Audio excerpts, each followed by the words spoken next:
Жылдам хабарнама. Қазақстан Республикасының тұңғыш президенті туралы және бір жаңалық. Сәлеметсіздер ме достар? Бізге жазылуды және де бір ғана лайк түймесін басуды ұмытпаңыздар. Назарбаев тағы бір атағынан айырылды. Құрметті сенатор атағы сенатор референдумнан алынып тасталды. Бұл туралы жоғарғы палата спикері Мәулен Әшімбаев мәлімдеді. Біз оны регламенттен тастадық.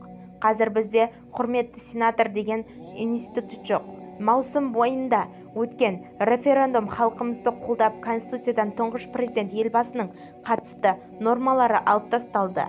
Біз референдумды және елбасыға қатысты заңның күші жойылып жатқанын ескеріп, құрметті сенатор дәрежесін алып тастағанбыз, деді Әшімбаев. Спикерлердің айтуынша бұл дәреже бір адамға ғана беріледі, ол Назарбаев. Бірақ заңнан құрметті сенатор атағы бекітілмеген, тек сенаттың регламентіне ғана енгізілген болатын. Бізді тамашалауды жалғастырыңыз және достарыңызға бөлісуді ұмытпаңыздар.